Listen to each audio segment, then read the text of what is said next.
Do you ever look at like blogs of yourself from like a million years ago and you're like, wow, my grammar and everything was awful? Well, my notes on Facebook were entirely plagiarized anime reviews.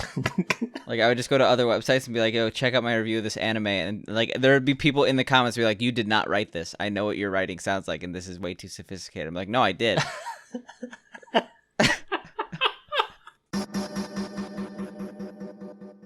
All right, 3, 2, 1. No. What? Okay, well, welcome everyone to the Virtual Homework Podcast. I was counting down. I was helping. Yeah, we start this podcast off with a 3, 2, 1, and then one of us says something to start it off. He decided to do an extra countdown. So it's like, what the fuck do I say at the beginning of this? I'm like, hey, what's up, gamers? You know, this is the and it's like... Well, I feel like I've done too many intros at this point, and I'm trying to, like, make you, because I've run out of ideas. I have, like, less ideas, like... We're on the big 2-0 here, episode 20. Are we really? That's... Yeah, this is episode 20. I'm happy. Thanks for listening, everybody. I appreciate it. That's 5 months of our life. Let's have some firework noises and edit some backflips. Yeah, I'll put them in the theme song. What's good, man? It's your boy Juicy J, man. Shout out to Virtual Homework Podcast.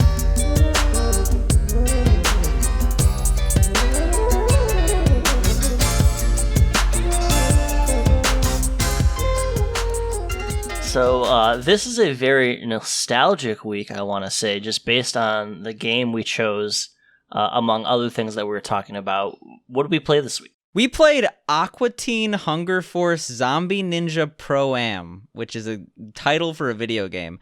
This game has extra features. It has like some commentary stuff with the creators of Aqua Teen regarding the game, and like neither of them knew how to pronounce the name of the game.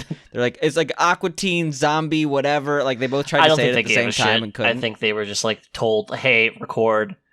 Okay. Oh yeah, they totally did not give a shit. Like I think they exude not giving a shit. I want to say make a show like this Aqua Teen. Game is quintessential 2007, just from like the slurs that they use like while playing and things like that. Like, did they drop F-bombs? Yeah, they. Oh god, I didn't even notice that. Yeah, they dropped some slurs and stuff like that.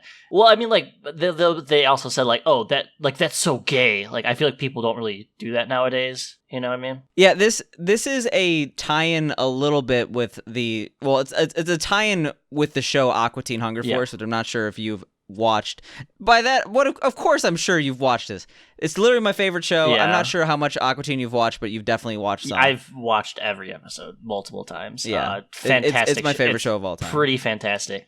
This game is basically just a cheesy tie-in from a lot of like memes and repeating characters from the show in a golf game, a golf battle simulator. So I was gonna say this is a tie-in. I think it came out around the same time as the movie. The entire soundtrack is the movie soundtrack. Yeah. There was a lot of songs from the movie, which, to talk about the movie for a second, I saw that in theaters, stoned out of my mind, and it was quite the experience. I saw that on a pirated DVD. Oh, so actually, so for those who don't know the Aqua Teen Hunger Force show, it's about 3 food items, a shake, a fry, and a wad of meat, and they have zany adventures where they usually kill their neighbor Carl. It's actually extremely funny. Yeah. If you're into absurdist humor, it's literally my favorite show of all time. So I recommend checking it out. But they came out with a movie around 2005, 2006. You might have heard of the Boston bomb scare around the time, which was part of their advertising campaign for the movie. It kind of shows what type of show this is. Yeah, they took one of the 8-bit characters from the show and made like LED signs and placed them around, was that Philadelphia or Boston or something like that? Boston bomb scare. Boston, and people were like, oh, they're bombs, when they're just literally like the character from the show. Light brights in the shape of characters from the show. Yeah, so the thing about their movie is they made 2 movies. They scrapped their first movie and it was like not finished. Like the voiceovers don't have mouth movement. But I remember I pirated the movie back in the day, and I got the like other version of the movie. So I watched that first and like, what is this? And then I like actually didn't know that saw was the movie. A thing. Yeah, there's a entirely other Aqua Teen movie that they pirated. The actual one I think is better, but they're both decent. Yeah. But yeah, they made a video game for some reason. And let me just say, Aqua Teen Hunger Force Zombie Ninja Pro-Am, which I totally have on a screen. I'm cheating reading this off the screen. I would not be able to remember that name otherwise. I could probably definitively say this is the worst game we played on the podcast. Yeah, I mean, so basically it's like you said, a golf game where you break into a golf course, but in between the sections of you golfing, there's the worst beat 'em up you have ever played in your life. You are literally walking at a mile per hour, like literally 1 mile per hour. Yeah, you can't run. You can't run while you just spam the attack button on enemies that really do no difficulty, and you pick up boxes of Nacho Doritos, Enchiladitos, whatever the fuck they're called, to regain your health. For health, yeah. It seems, as we said before, the creators definitely don't give a shit. I feel like they wanted to just do another episode and wanted to do it through a special medium. They chose a video game. They got a team, and they're like, how can we make a bad video game? Because, first of all, why a golf game? Like, Aqua Teen Hunger Force, they have golf clubs that they use to, like, kill people. Well, that's why I think it's quintessential 2007. It's like LOL XD random, like golf and ninjas. Like, who would have thought? There's no ninjas and there's no zombies in the entire game, right? There are some pretty funny points though. Like, I did laugh like playing it and stuff like that. I'm like, oh yeah, like this is nostalgic, like classic Aqua Teen at like certain points. Yeah, I consider this like a below average Aqua Teen Hunger Force episode, which actually would still have laughs. I think I laugh at every single episode. I wrote down there's like some mom or like your mom joke or like your dad joke that I like really laughed at. I forgot what it was, but like I was like, oh yeah, there's some actual like humor that I legitimately enjoyed here. But you basically go through 12 courses. It's a golf game with only 12 holes. Why not just go to 18 holes? Well, I mean, the thing about I think there's only like 9 holes, but like some of them are races. Did you get to any of like the races? Yeah. Oh, I 100%ed this game. I didn't just beat it. Oh, Jesus I got Christ. 100%. Yeah, this is the first game I've 100%ed on the podcast, and it's probably the clunkiest video game we've played. It's not even hard. It just... Oh, this is the easiest game we've played on the podcast also. I one-shotted every single step. It's just time-consuming, I died in, like, walking through the tar a couple of times. Like, oh, okay, I have to... Oh, yeah, I think I might have fallen into like, lava, because I didn't realize that I would fall off. I remember I specifically died this game.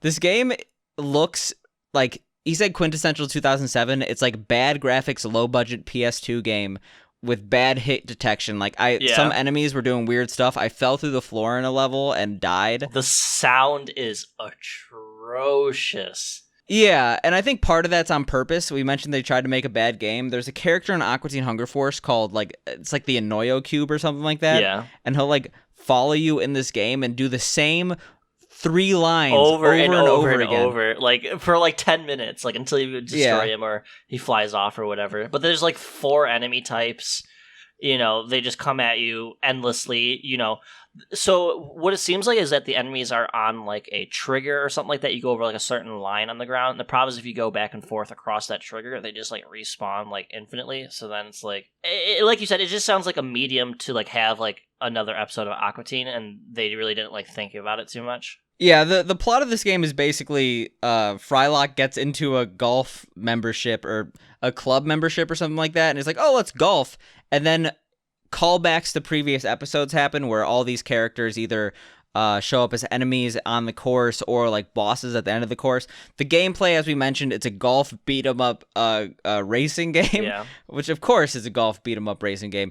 You essentially play it like a normal golf game. It has like the same driving mechanics as many golf games like Mario Golf and stuff like that, where you configure the power and then you like choose that, well, not choose, but make the hit as accurate as you can. There's really no rhyme or reason to how far it goes though. Like I've done like almost identical shots in like one time, and then it'll go like super far the next time it won't. I like I said, I just think like everything about this game is pretty poorly made. Yeah, the golf mechanics, it's definitely a boring golf game. It's extremely easy to overshoot and nearly impossible to putt. I 100% of this game, which requires getting there's 2 secret items in each map, and that includes the racing ones. There's like a cameo clip and a Brood Witch piece. Brood Witch is a callback to a previous episode where there's like a demonic sandwich. It's a really good episode. And getting all 12 Brood Witch pieces on each of the maps will unlock like a special mode, which I did unlock, and I could talk about that later. In between shots, unlike other golf games where you actually just go where your golf ball is next, you have to walk to the golf golf ball, at and like 1 mile during that per time, hour. enemies, during that time, hour. enemies, you cannot run and you move very slow. You could either be Master Shake or you could switch to Frylock, and waves of enemies come towards you, and they're incredibly easy to beat. You just mash A. And they all have the same voice line. Well, every single enemy, there's a couple unique enemies, but they all have the same voice line, and they all say it at once. So like you just hear a constant barrage of sound as you walk from golf ball to golf ball. Yeah, and they are iconic characters from the show and stuff like that. Yeah, I definitely appreciated the callbacks, like not just in the characters, but at the end of most golf stages, there's a boss, and it's usually an important character. Like the first boss, I think, was Carl, who has the absolute worst graphic of all time. Yeah, it is pretty he bad. Looks so shitty. And I like sat there like trying to figure out how to fucking kill him for the longest time. So it's like, oh wait, then he attacks, then you can get behind him. Because I kept trying to circle behind him and it wouldn't let me. But yeah, occasionally you also have to race some Martians that were appearing in the show. I feel like this game is a straight, like, I'm talking like extremely low 2 out of 10 if you haven't played Aqua Teen Hunger, or if you haven't watched Aqua Teen Hunger Force before. It's a 2 out of 10 even if you've played it. Like, no, I would say it's a 4 or 5 out of 10 if you've watched Aqua Teen, because if you haven't watched Aqua Teen, you're not going to get any of the jokes. You're not going to understand why certain characters in this game, and you're not going to enjoy that. But if you have, it basically is like another episode of the show that's a little bit tedious. I didn't think of it like that. Like, I couldn't imagine like this being your first thing you've ever experienced of Aqua Teen. Like, you've never seen like a clip, heard anyone talk about this, and then you just play this game. Like, I think that would be like literally like the worst experience ever. You're like, who the fuck is this? Like, what is this guy? Like, why is this little, pixelated man, saying he's stoned? Like, what the fuck? Yeah, I'm thinking of like grandma tries to get their grandkid a game for Christmas and doesn't really understand video games, and like the clerk at GameStop is like, oh, Aqua Teen game just came out. You remember like back in the day they used to have like flash games on like CartoonNetwork.com or like AdultSwim.com. Yeah, this seems like Adult Swim had Robot Unicorn this Attack. Seems like a game that could have been on there. And it would have been well received because it'd be the thing is, this game is a little bit too technically advanced to be on a flash. I don't know, man. There's really not much to it. No, it's a really shitty PS2 game, but it still has like 3D graphics and stuff like that. It just have slightly worse 3D graphics. Yeah, I it's not much of a step up from a flash game, but the cinematics weren't too bad though. Like the in between cinematics, like they're obviously like shitty 3D from like 2007, but like I think those are at least passable. But like the graphics in the physical game are pretty fucking awful. I think that the creators realized that and they put them all on a DVD later, so people could actually experience them. Yeah, that's where the laughs kind of were. Trying to play this game, I kind of mentioned I go back to Death Stranding a lot, but Death Stranding, some of the gameplay I thought was tedious to the point where you're trying to just get from cutscene to cutscene to advance the story. I mean, this isn't really like story based, but I just wanted to see some funny Aqua Teen stuff. So do you watch a lot of the like secondary shit? Because like in each level, there's like a tape you can unlock to like watch a video about like the game and stuff like that. I actually didn't look into that too much because I was just so over this game at that point. Oh yeah, I saw all of the clips that you unlocked, and then I also unlocked the ending Brood Witch mode, which you have to get all 12 Brood Witches in each of the levels. But before we talk about that, I do want to say, like, there were some weird aspects to this game. Like the rubber banding in the racing mode was so ridiculous. Oh, the like you could just mechanics in the driving are so bad. Like you fly around and then you like whip around. Like the thing I want to know, like you could basically just stop on the track and like you could catch up even if they're like 2 laps ahead because it'll just like rubber band entirely. Yeah. The thing about the extras, the reason why you would want to 100% this game is because it's like, oh, extra Aqua Teen Hunger Force content, and I'm a big fan. But the end, do you mind if I spoil it for you? You know what? Go right ahead. I mean, I'll be upset for a couple days, but I'll get over it. Yeah, you're never gonna play this game again, probably. I'm never gonna think about this game ever again. Yeah, this is a very ephemeral experience, but the way that it words it, it's like, oh, get all 12 pieces of the Brood Witch mode to unlock an epic battle mode with the Brood Witch. And I'm like, okay, that sounds like a cool like final boss of the game. But really, it's just a 7-minute cinematic where a Brood Witch fights a blue Brood Witch. It's like red versus blue Brood Witch. And like it's like a pretty epic battle scene. You can find it on YouTube, but it's like, why am I watching this Brood Witch like do a martial arts fight with another Brood Witch. That's what you unlock. So I want to say though, did you look up the speed run for this game? Because I know you. I did. It's like an hour 24 or something. That sounds awful. I could not imagine like speedrunning this game. It's got to be so tedious. It's pretty bad. I probably spent like 6 hours on this game actually because I genuinely wanted to beat it and I genuinely wanted to get 100% so I could find all this cool ass Aqua Teen stuff. And say that you did it. I mean, you've been last couple games like you fully beat. You've been completing them and stuff like that. You're turning a new leaf. I mean, couple does literally mean two, so yeah, sure. Just wait until next time. We're going to be playing Final Fantasy 9, and you're going to 100% that. I mean, I'm down for whatever. I chose a game that's pretty bad, so we got to up the quality here. I'm just happy I played this because as an Aqua Teen fan, it's kind of just been like, oh yeah, I forgot they made a game. Well, it reminded me how much I do love Aqua Teen, like genuinely. Like I might even go and watch like some of the show because I do have like their original DVDs still. I own every episode digitally on like Amazon. Yeah. I think I just like made an impulse buy and it was a good because idea. I mean I still think it like holds up very well. Like that old Adult Swim stuff is just 10 out of 10. I don't know if we've ever talked about it on the podcast, but you and I are both pretty large Adult Swim fans. I know you. I think we did, but it was like one of the first episodes. Like no one actually. It was like episode 3. It just, I just feel like they have content that's just like really timeless. Like, have they created any new shows like recently? I know they're pushed. Oh, they've been creating shows, but like, didn't they create like Rick and Morty? Was it Adult Swim originally? Yeah, Rick and Morty is totally a. I guess we're just like living in the past. Like, do you think they're? It was created on Adult Swim, yeah. Because it's like I've talked to like kids about this stuff nowadays. Like, I have people that come into my store. That are like 17, 18, 19, or even like 20. I'm like, oh, you ever watch Adult Swim? And they're like, what the fuck's that? Like, I think this era of this kind of TV, it only worked because it was TV at the time and there was nothing else like it. I just think there's so much on the internet nowadays in the realm of absurdist humor that like kids are going to look for that shit elsewhere. Yeah, Adult Swim just worked because it was a captive audience. It's like, oh, nothing else is on. Let me check out this. Yeah. One thing I will say, though, just the era of 2007, I feel like I've just been nostalgic, like, this past couple weeks. Where everyone's in a nostalgic phase of quarantine at this point. But just something about 2007 shitty tie-in movie game that actually took risks and didn't pay off. Like, this is a product of its time. You will never see a game like this.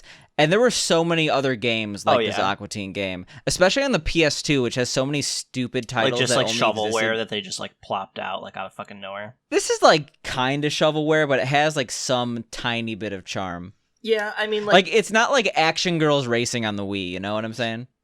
To be fair, I saw the Game Grumps episode of that. It's very entertaining to watch someone else suck at those fucking shitty games.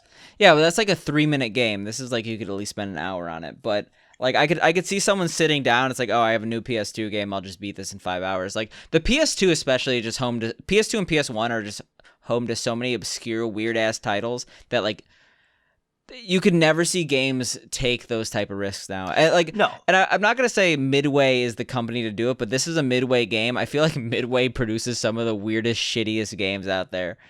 And as soon as I saw the Midway logo, I'm like, oh. They also made San Francisco Rush. Oh, really? We should play that on the podcast. Game. That game is fucking. We both sick. played it though. It's like we're just like talking about. Yeah, I played this and I loved it. Do you want to just play that for fun sometime? Yeah, I would be down. Let's make the arcade game the podcast. I'll send you an arcade machine. I'll send me an arcade machine. I saw those initial D machines for like $4,000 on Facebook. But no, I think it would be cool if we we could both sit down sometime and actually play that because I think that would be fun and like be cool to talk about. Yeah, San Francisco Rush is one of the most underrated racing games of all time. I think people generally forget about it. That and Sega Rally. Yeah, I never played Sega Rally. I just liked San Francisco Rush. The turning was a little bit weird. I like the exploding and stuff like that. I like the stunt mode. Yeah, stunt mode's way better than the racing mode. Like where you're in that huge ass map and you just like flip around like the multicolored platforms and stuff like that. Yeah, and like doesn't it like give you like a letter rating on your tricks or something like that? So that's like it brings me back to you remember when we played ATV Off-Road Fury, and the reason I like that was pretty much like that game's stunt mode. Yeah, and I was like, oh yeah, shit, have we played a PS2 game on this podcast? I wonder how this emulation works. And I'm like, oh yeah, we played ATV Off-Road Fury. What a game! Like, I still like that game. I think it's pretty fun. Off-Road Fury 2, not just... Yeah. No, I didn't get the full experience. Hey, man, a lot of people speedrun that game. Really? If you look... I guess I'm not super surprised. No. I mean, people are already speedrunning the new Tony Hawk remaster, which is apparently really good. Yeah, I've been watching a bunch of streamers play it, and it is quite cool to see some of my favorite maps, because, I mean, we all played that game, you know? Yeah, I'm probably going to get it. It got really good. It's like the first well-reviewed Tony Hawk game in like 10 years. Well, that, and I looked, and they simplified a lot of the special moves. Like, back in the day, it was like half circle. It was like almost like a fighting move.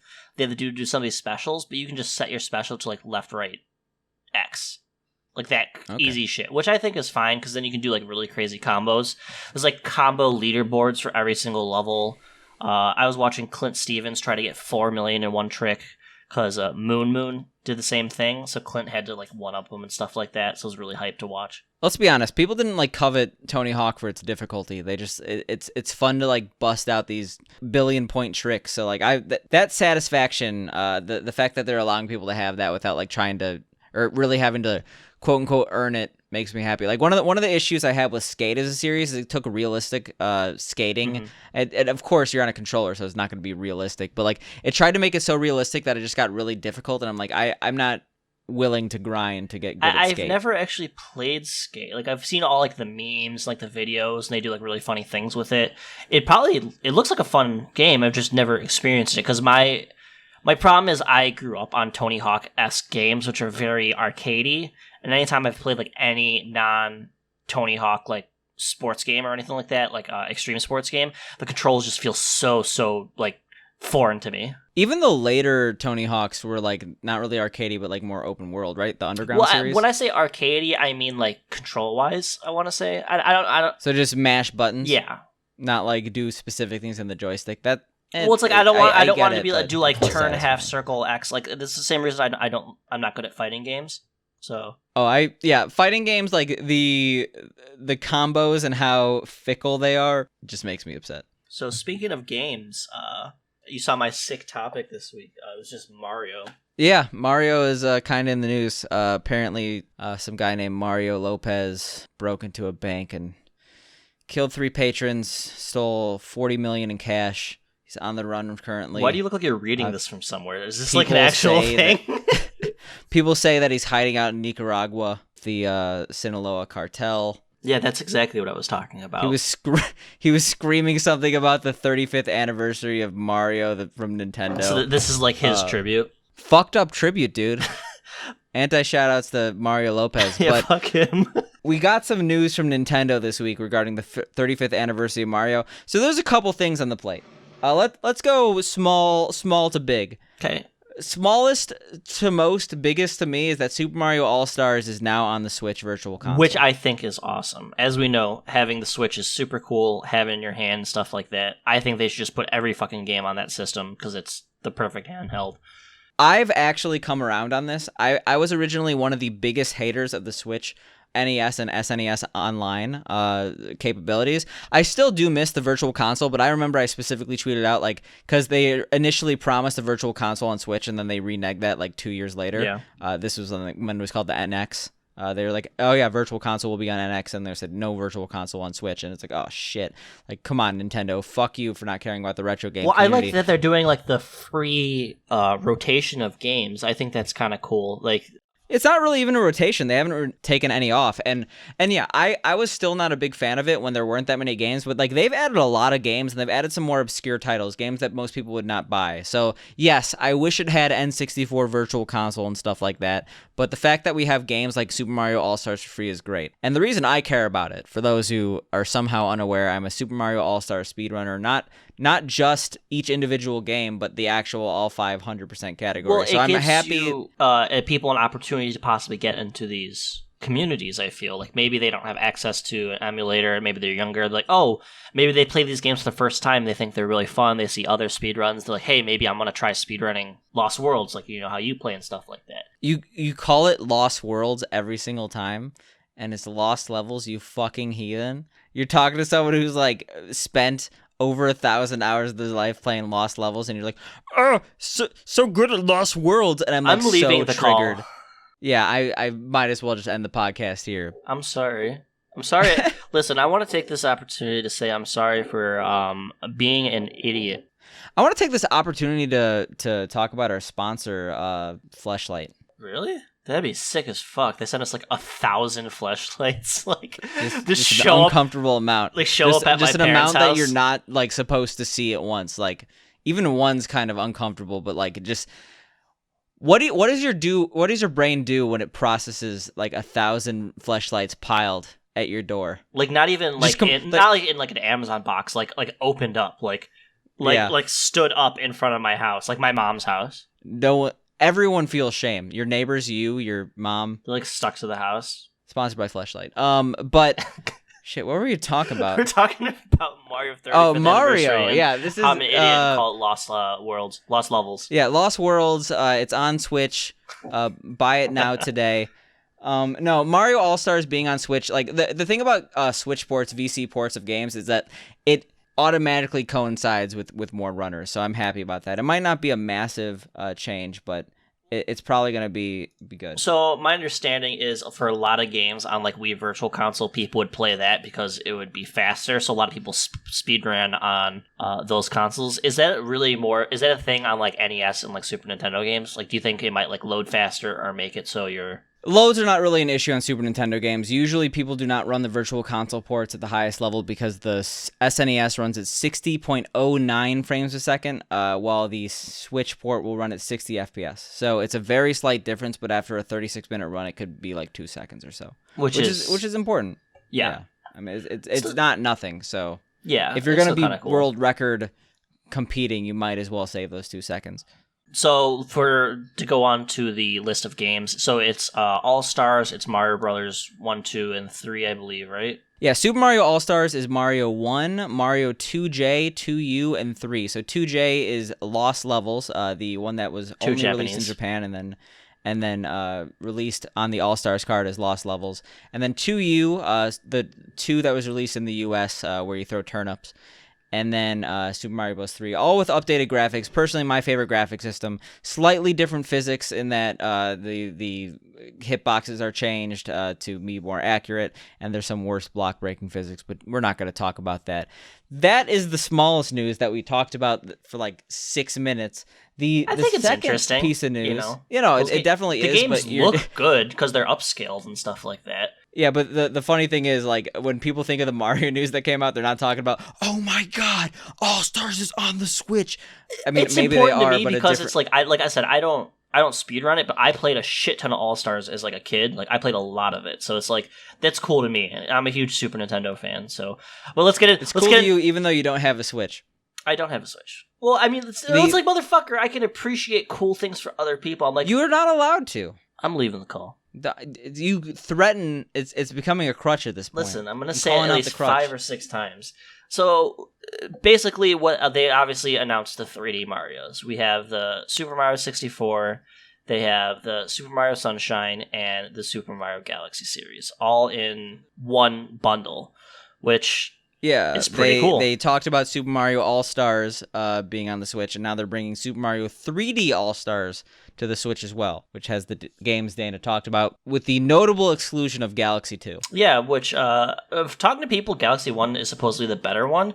I played it briefly as a kid. I don't remember it very much. I never played Galaxy 2. Well, I played it, but like I never really got nearly as far. So I'm pretty fine with it not being there. I'm super happy about Sunshine and X64 being on the Switch. So one point of contention I have with the Mario 64 port is that it's called like the Shindo port or whatever like that. So there's a whole lot of glitches that speedrunners use to get through certain areas of the game are actually not on that port of the game. It's there's no BLJ backwards long jump and things like that in this version of the game.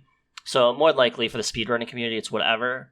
For the greater casual community at large, it's a pretty cool thing. Yeah, I personally think that when people get up in arms about a port not having certain things, that they're blowing out of proportion. You got to think about casuals playing this game. Yeah. More casuals to this game means more speedrunners, and it's just going to be a separate category. I don't see, even if the Switch game is identical, I feel like they're going to have some like 3D All-Stars configuration, because it is essentially on a different cartridge, and I would be very surprised if they included I actually it. saw a side-by-side comparison.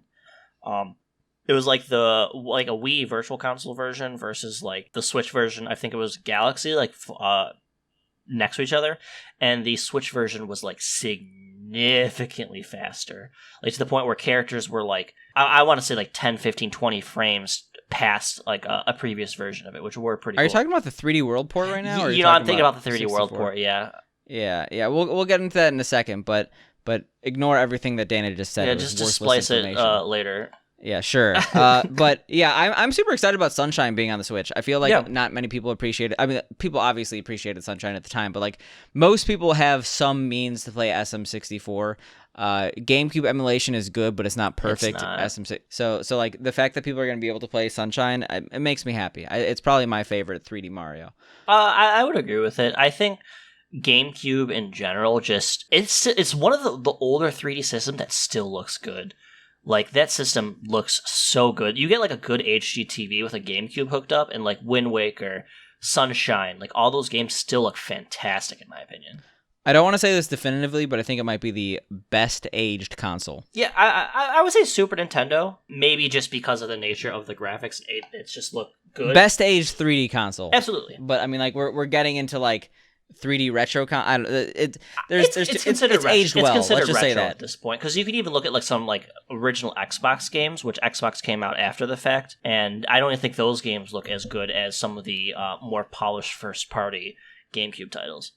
GameCube fucking rules, and I think everybody agrees like after the fact that system was fucking amazing. I think one of the problems is that there's so much backwards compatibility with the Wii and then like Wii U through like other means that like people like don't really use GameCubes anymore. They use Wiis, and like the Wii is kind of annoying to use because you have to use motion controls. Peeing fun? Like is that considered a fun activity, or is it just something you do?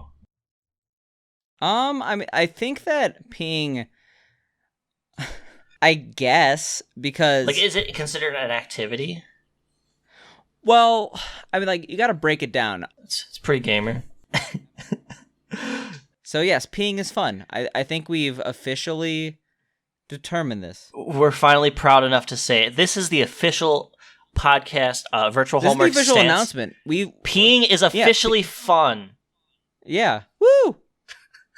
Episode 20. What were we talking about? So on the topic of remakes, the other news that came out, Super Mario 3D World, one of like 3 games that's currently on the Wii U that's exclusive to the Wii U. Most good games have been ported.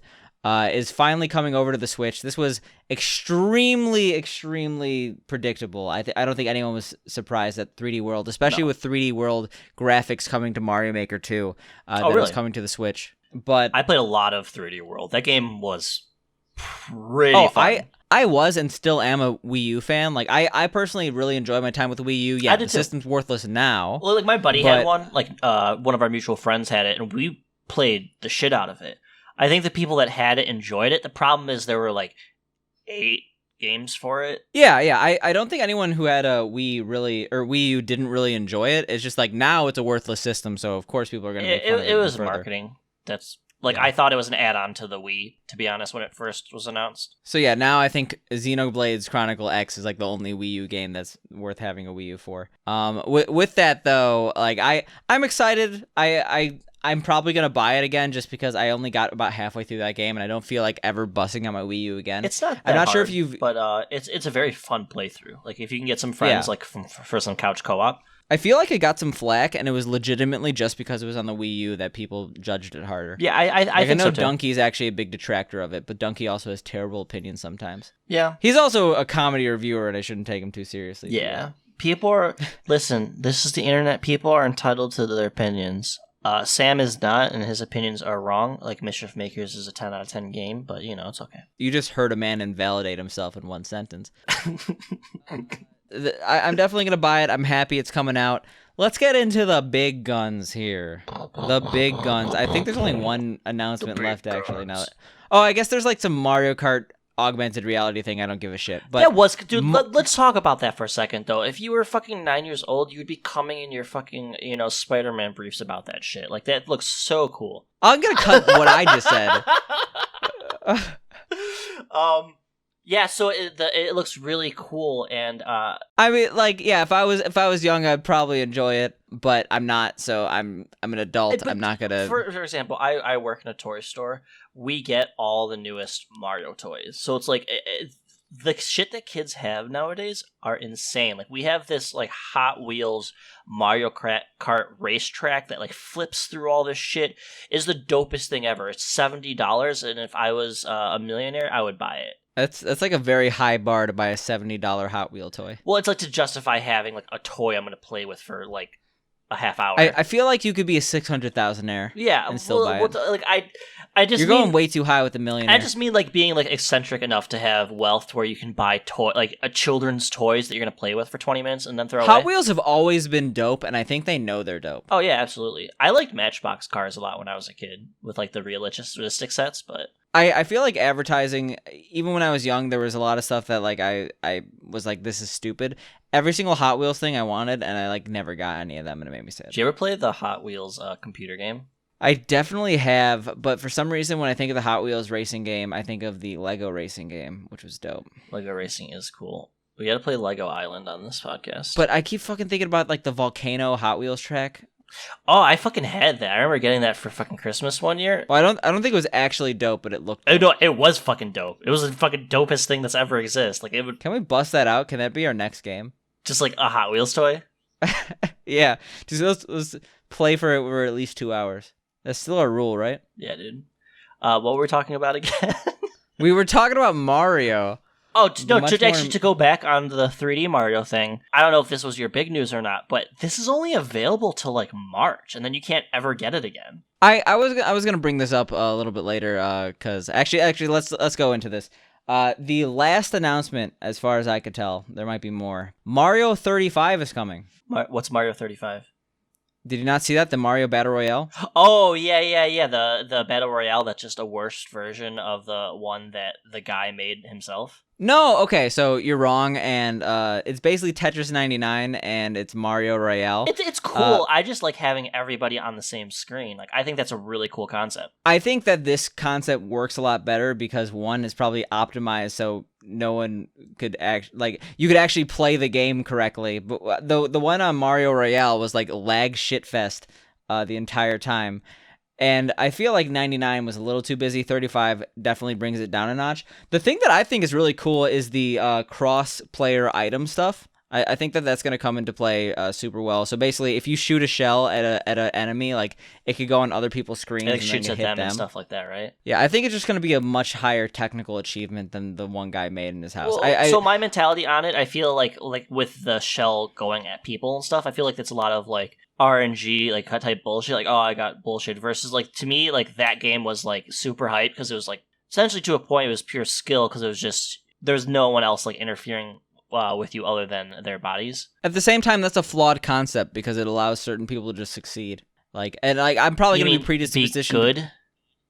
No, but they were already good and like they just reached the ceiling.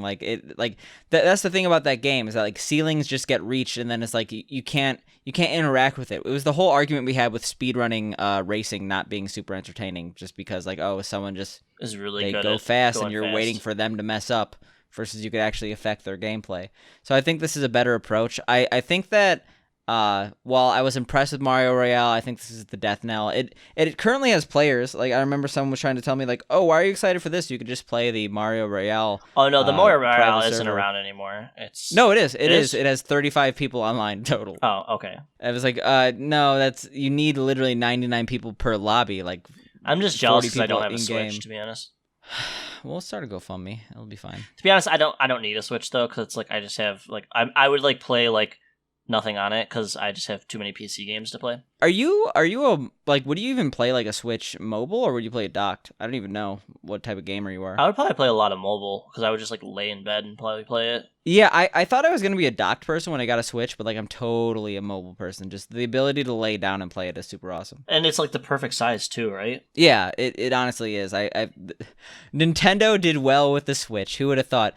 Speaking of doing well though, they're not doing well with both Mario Royale and 3D All-Stars. As you mentioned before, these are limited releases. They're coming out, I think, September 18th for Mario 3D All-Stars, and it's only going to March 31st, the end of the Mario 35th anniversary event. And then you can't so buy you them could buy anymore. the game. You could buy the game and you could play the game after March 31st. You could buy the game from now until March 31st. You cannot buy it after, but you can still play the game at least, which is, I guess, like, it's shitty that they're doing a limited release. They've had a history of doing re-releases of limited releases, not super well though. Like, they had the SNES Classic, like they did like a second and third batch, but like I don't want batches of this game. I want just the ability to buy this game. It's just a switch to turn it on though, right? To sell it, which doesn't make much sense to me. Some theories I saw on Twitter the other day was that they want to sell the games individually to make more money after the fact. I heard that. I honestly think they're just capitalizing on urgency. Yeah, I mean, urgency definitely is a thing. Marketing, so, I mean, I understand it. It just... fucking Nintendo is just so behind on the times with so many things. Yeah, every single Nintendo game is like, this is great, but there's one thing that's really bad. Like Animal Crossing, this is great, but every single online interaction is terrible. And I'm like, yeah, online on Nintendo sucks, but like it's specifically so inefficient on Animal Crossing. Like every single game has a but. The thing about Mario Royale or Mario 35 that has a massive but, it's got a donk, is that speaking of limited release, Mario 35, a downloadable game, is only available till March 31st. From October 1st to March 31st. No sense to me. Yeah, they're just shutting down the servers March 31st. Wait, they're shutting down the servers? Like, you cannot play the game after March 31st. It's a limited game. Why even develop it if you're going to shut... I don't know. I'm confused. Based on their news, like, why would you do this? It just sucks. Do you think if it's, like, still, like, really popular towards then? Or do you think they're just basing it off the popularity of Tetris 99? Tetris 99 is still massively popular. You still get 99-person lobbies easy. So, like, I really don't understand it. I feel like it's just some weird Nintendo decision that I hope that they reverse, and they might, but Tetris 99 I'm is hoping fun, that I can play this game for more than 6 months. I honestly, like, I'm not going to say this is, like, my plan, but, like, well, like, why even get good at it then if they're just going to shut it down? Like, well, I feel like I am probably going to be good up front, and I'm, like, hoping that, like, people, like, are entertained. Like, I streamed a lot of Mario Royale, like, when that was popular for about 2 weeks before they, like, killed the game, yeah. And I like, genuinely enjoyed it.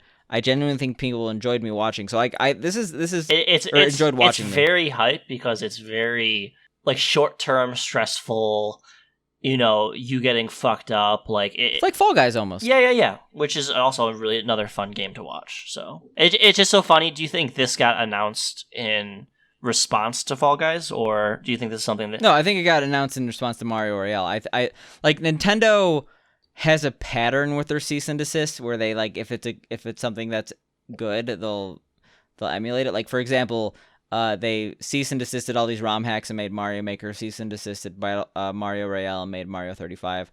I think they have, like, a history of doing this. I mean, obviously you have to protect your brand, but I think that was honestly part of it. I don't think they would have had this on the radar. Like actual like Super Mario World ROM hacks and stuff like that. They generally don't, but they have in the past.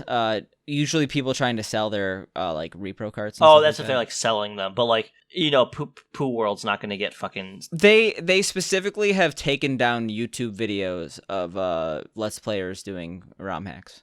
Nintendo and YouTube, that's, like, a whole nother concept. No, but, like, this, it wasn't like Nintendo, like, specific at, like, they took down Penga's videos right before they announced Mario Maker. Okay. Yeah, so they definitely do that. Nintendo is simultaneously in my opinion, the best game company and, like, the most antiquated at the same time. It is. Every game comes with a monkey's paw. It's like, oh, you got your new Metroid, but this time the camera's entirely inverted. Like, I don't know. It's like a shining, you know, suit of armor, you know, with no sword or something like that. I don't know. I couldn't think of a good analogy, but that was the worst analogy I've ever heard. It's really fucking good, and then, you know, they're punching you in the face at the end. So yeah, good. That's sure. Let's go with that.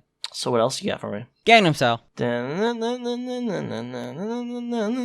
I will never get sick of Gangnam Style. And I'm not talking about the song. What are you talking about?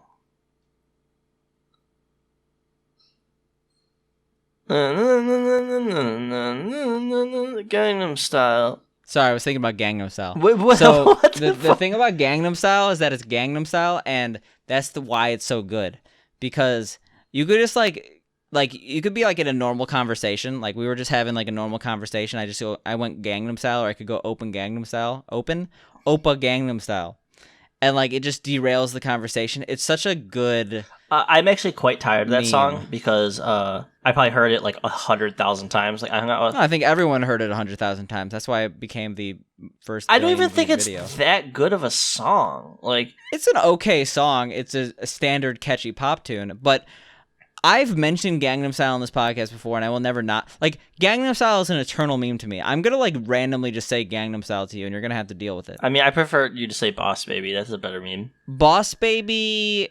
The thing about Boss Baby is it's too good of a meme that I don't want to like lower it to Gangnam Style. Yeah, we gotta. It's only at conventions at 2 a.m. screaming out the window. So yeah, it's screaming Boss Baby. We can't do that. But Gangnam Style is eternal. Oppa Gangnam Style, all day, every day. Yeah. Op. I hate Gangnam Style so fucking much. Hey, sexy lady. Do you know? I said I hated it, so I'm gonna have like people doxing me over this now. Doxing you, dude. K-pop people are insane. You're like, I think that. Are you not a K-pop stan? You look like sad enough to be a K-pop stan. I look sad. What do you mean? I look sad? I'm like smiling. No, I meant just like pitiful existence. Yeah, like not like sad as an emotional. Fuck, dude. Just you're like gonna have people coming at you. Have you seen like the crazy? Did I say anything bad about Gangnam Style? No, you said like I look pitiful like a K-pop fan. No, the K-pop fans don't mind getting insulted. I'm not insulting. Oh, they do. BTS. Big taco shits. I don't. Is it behind the scenes? I don't know. I ran like. I don't know. I've never heard a song by them. I probably have. My experience of K-pop music is like all Pump It Up music, which I do enjoy. But there's a song called Hero that's pretty good. In the group, whatever. All my experience of K-pop is like watching professional esports players on Twitch like play a random playlist, and it's like half K-pop. I mean, the thing about K-pop though is that like it is catchy. It's just not necessarily like better or worse than any music. So there are some K-pop songs I fucking love. Like I do love like Boom Baya.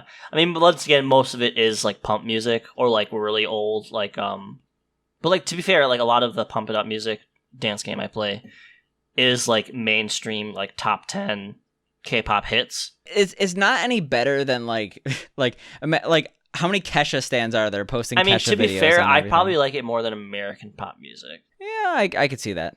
A lot of American pop music is quite cringe, but the problem is American pop music is like rap is American pop music now. You know, it's all like rap, rock, pop. It's all like one kind of like thing now. Like Eminem. Yeah, dude. Eminem got soft. I could probably be Eminem in a rap battle. I genuinely think that I'm a better rapper than him. Go right now. throw us up a battle rap.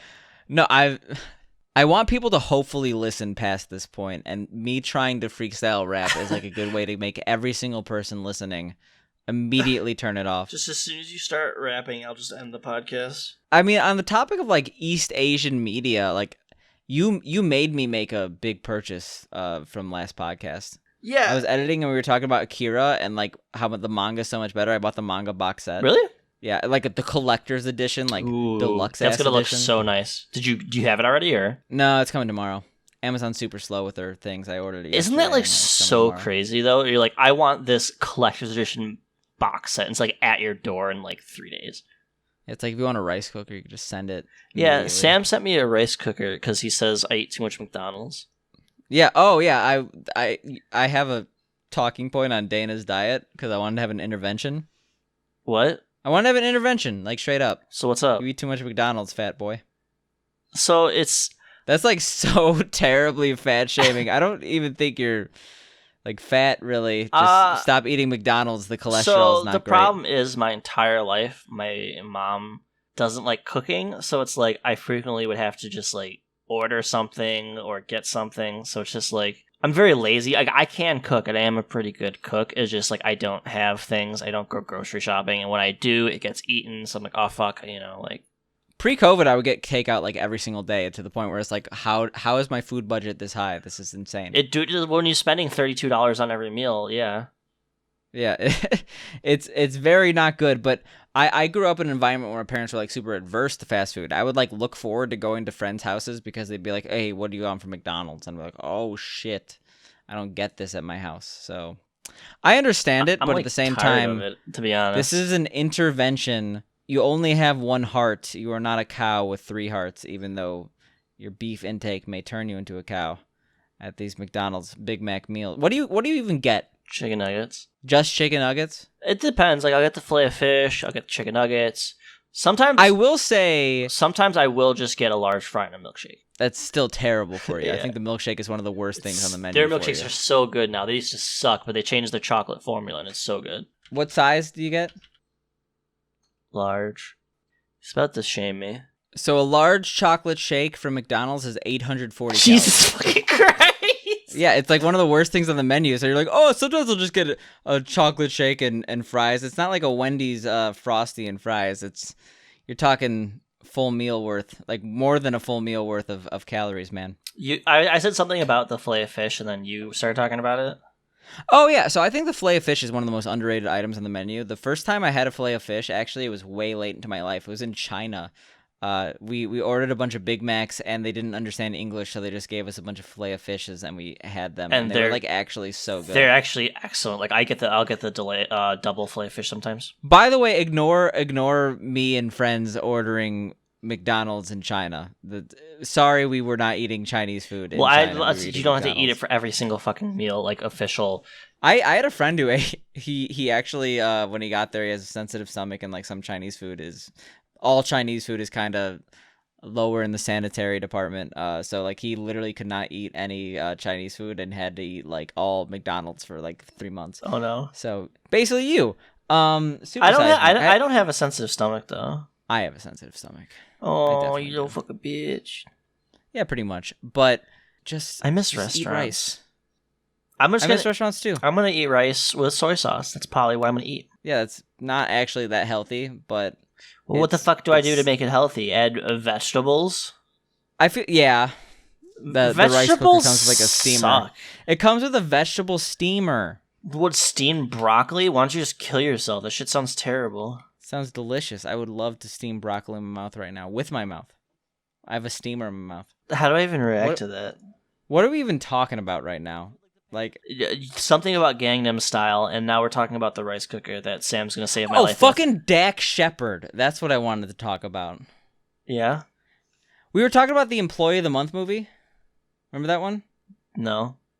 You don't remember the movie? Like, we were talking about Dane Cook and the movies he's in with, like, Employee of the Month or whatever. Wasn't he in Waiting as well? Yeah, but Employee of the Month was not Dane Cook. It was Dak Shepard, and I totally thought it was fucking it. I don't even know who Dak Shepard is. Dak Shepard looks like Dane Cook, acts like Dane Cook, is not Dane Cook. This bitch is impersonating Dane Cook, which is a terrible thing to be. Shepard.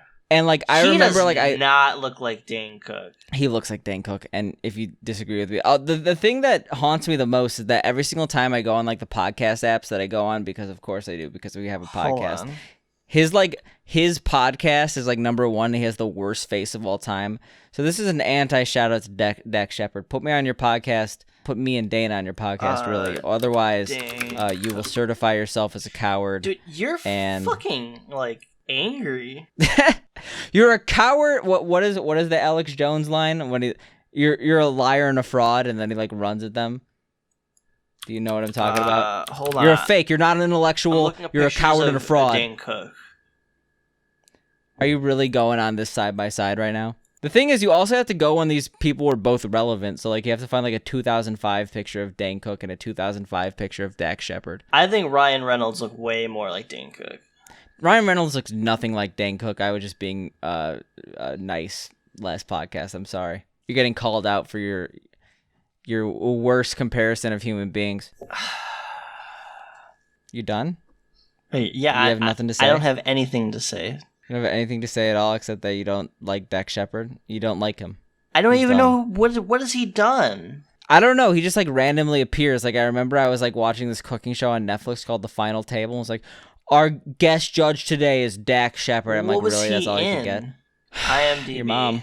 He was in Hit and Run. He was in Idiocracy. Yeah, he was the guy who was watching Ouch My Balls. So yeah, what else do you got for me? Nothing.